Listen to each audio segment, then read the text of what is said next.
Hello students. तो आज हम पढ़ेंगे एक दल के प्रभुत्व का दौर, जिसमें हम कांग्रेस के बारे में पढ़ेंगे।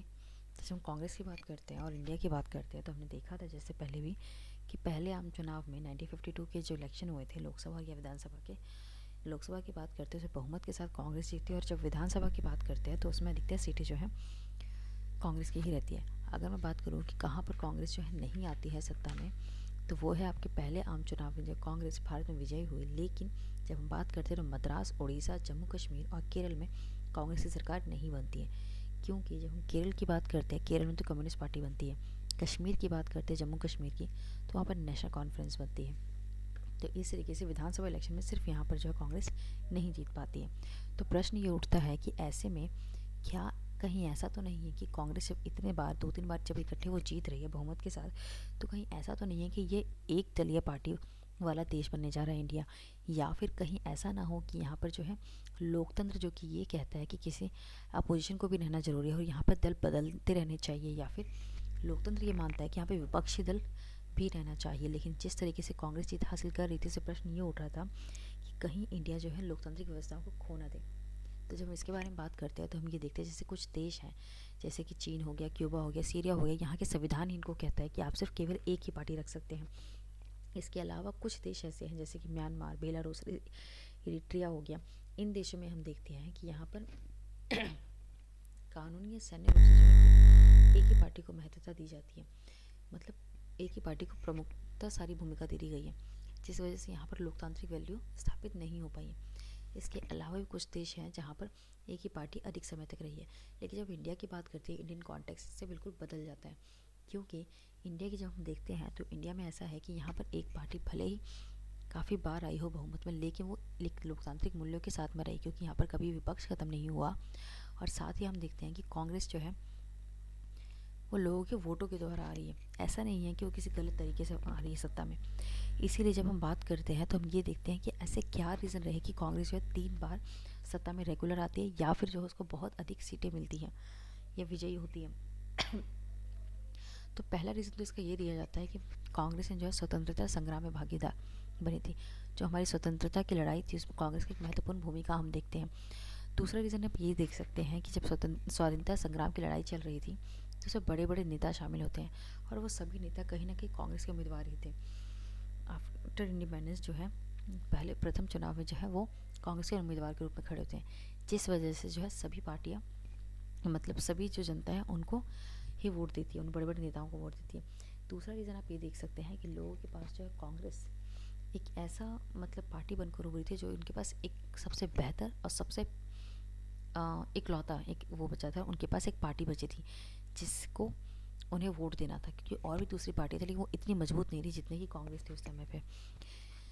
दूसरा ये कह सकते हैं कि इसने आज़ादी में पार्टिसिपेट किया था इसलिए। अब कांग्रेस की बात करते हैं तो कांग्रेस का जन्म जो होता है 1885 में होता है। किसने इसको स्थापित किया था, तो इसका कहा जाएगा ए ओ ह्यूम ने, या फिर एल एन ऑक्टेवियन ह्यूम ने। ह्यूम की स्पेलिंग जब आप लिखेंगे तो HUME लिखा जाएगा।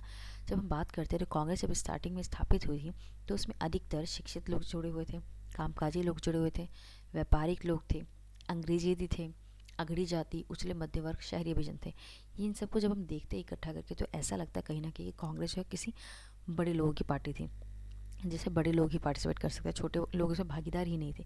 लेकिन कुछ टाइम बाद जो है कांग्रेस अपनी इस विचारधारा को बदला, और कांग्रेस ने जैसे जैसे आंदोलन किया इसमें जो है छोटे लोग भी शामिल होने लगे, किसान, मजदूर सब शामिल होने लगे, जिस वजह से कांग्रेस की जो वो थी एक इमेज थी, जो कह सकते हैं प्रभाव थी, छवि थी, वो बदलने लगी। वो इस तरीके की होने लगी कि सब किसान लोग भी जुड़ने लगे, उद्योगपति जुड़ने लगे, मध्यम वर्ग जुड़ने लगा, मालिक, उच्च वर्ग, नीचे वर्ग, जाति, नीचे जाति, सभी जगह से लोग जुड़ने लगे, जिस वजह से कांग्रेस में जो है बहुत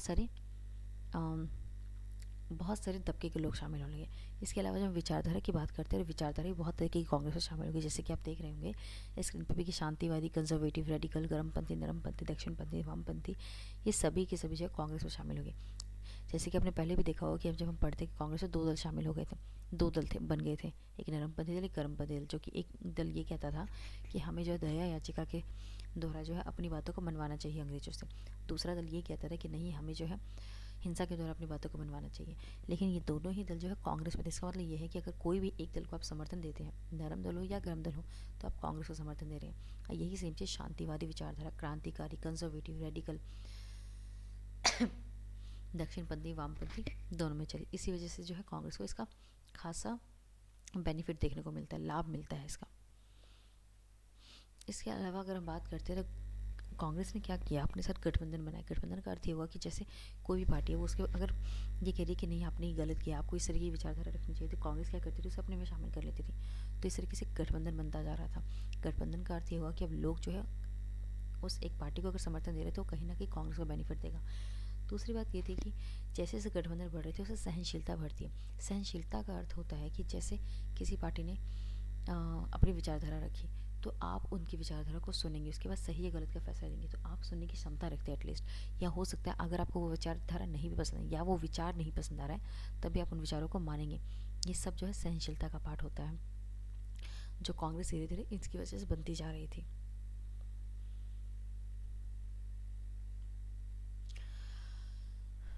और यही कारण है कि कांग्रेस जो एक भारी भरकम मध्यम मार्गी पार्टी के रूप में उभर कर रही। मध्यम मार्गी का अर्थ ये हुआ कि अब जो है या तो आप बहुत ज़्यादा रेडिकल हो या तो आप बहुत ज़्यादा कंजर्वेटिव है, और कांग्रेस ने इन दोनों के बीच का पाथ निकाला। मतलब मध्य मार्गी बनी, वो रेडिकल भी है कंजर्वेटिव भी है, तो आपके पास यहाँ पर दोनों ही ऑप्शन ओपन हो जाते हैं।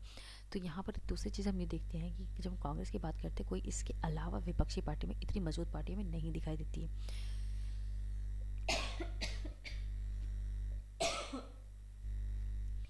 विपक्षी पार्टियाँ जो थी भी वो कांग्रेस की आलोचना करती, लेकिन वो इतना सही या उतना सुदृढ़ नहीं होता था कि उसके आधार पर जो कांग्रेस हार जाए। लेकिन फिर भी कांग्रेस के रहते हुए विपक्षी दलों का रहना भी जरूरी है, क्योंकि वो एक स्वस्थ लोकतंत्र के लिए बहुत जरूरी आवश्यकता है। तो विपक्षी दल रहेगी तभी आप ये मान सकते हैं कि वहाँ पे लोकतंत्र मौजूद है। इसलिए ज़रूरी है कि किसी भी लोकतांत्रिक व्यवस्था में बेशक कोई भी कितने भी बहुमत के साथ है, वहाँ पर एक विपक्षी दल का होना आवश्यक है। क्योंकि विपक्षी दल क्या करती है, वो शासक दल पर अंकुश लगा के रखती है। अंकुश का अर्थ ये होता है कि अगर कोई जो दल है जिसकी सरकार है, अगर वो कुछ भी गलत करने को चाहती है तो विपक्षी दल ही उसे रोकने का काम करती है, और वो कहीं ना कहीं शक्ति संतुलन का काम करती है। अगर एक जो शासक दल है, जो अभी शासक दल है, अगर वो अधिक पावर का इस्तेमाल करता है, शक्ति का इस्तेमाल करता है, तो कहीं ना कहीं उसको काउंटर करने के लिए, उसको रोकने के लिए जो हमारे पास विपक्षी दल मौजूद होता है। जो इसी और यही कारण है कि लोकतांत्रिक व्यवस्था को बनाए रखने में विपक्षी दल एक महत्वपूर्ण भूमिका अदा करते हैं। इसके अलावा अगर हम देखते हैं तो हम देखते हैं, जैसे एक छोटा सा एग्जांपल देते हैं, कांग्रेस ने भी ऐसा नहीं कि उन्होंने विपक्षी दल को मना किया। जैसे कि हम देखते हैं जब संविधान निर्माण की बात की जाती है उस टाइम पे अंतरिम सरकार रखी जाती है। अंतरिम सरकार का ये अर्थ होता है कि ये शासन व्यवस्था को चलाए रखने के लिए ज़रूरी होती है। और जब इस टाइम पर स्थापना की गई थी तो यहाँ पर ही कानून व्यवस्था या फिर कानून को बनाने के लिए मिली सरकार की स्थापना की गई थी, जिसका कार्य मिली संविधान निर्माण का था।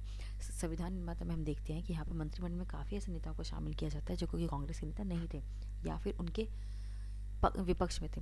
जैसे कि हम देख सकते हैं कि कांग्रेस के मंत्रिमंडल में डॉक्टर अंबेडकर शामिल थे, श्यामा प्रसाद मुखर्जी शामिल थे। ये सब ऐसे नेता थे जो कि कांग्रेस की विचारधारा से उतने खुश नहीं थे। उसके साथ ही साथ जैसे सोशलिस्ट पार्टी की हम बात करते हैं, इसके जैसे जयप्रकाश नारायण रहे हैं, तो उनको भी जवाहरलाल नेहरू ने न्योता भेजा था कि आप जो है संविधान निर्माण में हमारी मदद कीजिए, मदद के लिए आइए, मंत्रिमंडल में शामिल कीजिए। इसका अर्थ यह है कि कांग्रेस ने किसी एक पार्टी के रहते हुए जो संविधान का निर्माण नहीं किया, बल्कि उन्होंने सभी पार्टी को इसमें सम्मिलित किया। इसके अलावा देखते हैं कि राष्ट्रीय आंदोलन जब हुए तो इसमें किसी एक वर्ग हित के, सभी वर्गों हितों को इसने शामिल किया था, जिस वजह से इसका एक अलग विचार बनकर आती है। आज़ादी की लड़ाई में कांग्रेस की भूमिका निभाई थी, और यही कारण है कि कांग्रेस दूसरी पार्टी की अपेक्षा जो अधिक बढ़त हासिल करती है। अब अगर मैं इस पर बात करूँ तो आपको इस चैप्टर में क्या क्या पढ़ना है। पहले तो आप चुनाव आयोग के बारे में पढ़ेंगे, जो कि आपको ऑलरेडी ऊपर इंट्रोडक्शन पार्ट से नीचे मिल जाएगा। उसके बाद आप ये पढ़ लेना है सभी पार्टियों के बारे में कि थोड़ा थोड़ा कम से एक एक पैराग्राफ के इसमें क्या क्या है, किसने स्थापना करी, क्या रीज़न थे इसकी स्थापना की, क्या क्या किया गया। इसके अलावा आपको सोशलिस्ट पार्टी के संस्थापक का नाम एटलीस्ट याद होना चाहिए, और इसके संस्थापक का नाम है आपका आचार्य नरेंद्र देव। सोशलिस्ट पार्टी के संस्थापक जो है आचार्य नरेंद्र देव हैं, इनको आपको याद रखना चाहिए। और इसके अलावा समाजवादी पार्टी के दो किसी नेताओं का नाम याद रखना जो कि कांग्रेस से निकल के गए थे, तो ये आपके लिए बहुत अच्छा रहेगा, ये आपके लिए इम्पॉर्टेंट हो जाएगा। इसके अलावा इसमें से जो मुझे इम्पॉर्टेंट लगेगा मैं आपको बता दूंगी। हाँ, एक चीज़ आपको ये रखनी पड़ेगी कि कांग्रेस प्रणाली क्या थी। कांग्रेस प्रणाली की जब बात की जाती है तो 2 मार्क्स का क्वेश्चन पूछा जाता है कांग्रेस प्रणाली का। मुझे 1 मिनट का टाइम चाहिए होगा बस इसमें।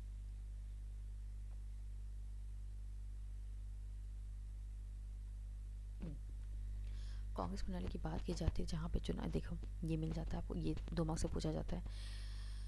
चुनावी प्रतिस्पर्धा के पहले दशक में कांग्रेस ने शासक दल की भूमिका निभाई और विपक्षी भी। इसी कारण भारतीय राजनीति के कालखंड को कांग्रेस देखो, जब कांग्रेस आती है तो कांग्रेस का मैंने पहले ही बोला था कि ये जो है बहुमत की सरकार बनती है। बहुमत की सरकार का अर्थ ये हुआ कि इसके पास बहुत सारी सीट्स आती हैं और विपक्षी पार्टी की इसके कंपेयर में कम सीट्स आती है। काफ़ी बार मैंने ये देखा गया कि विपक्षी पार्टी के पास उतनी सीट्स ही नहीं थी जितनी कि एक विपक्षी दल को चाहिए होती है, जिस कारण हमने एक समय ऐसा भी देखा कि कांग्रेस के टाइम पे ही कि वहाँ पे शासक दल के रूप में भी कांग्रेस है और विपक्षी दल के रूप में भी कांग्रेस ही है, जिसी को कांग्रेस प्रणाली कहा गया।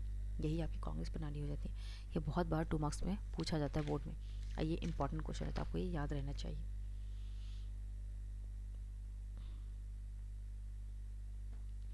Thank you for watching. Keep watching, keep learning my channel, education classes.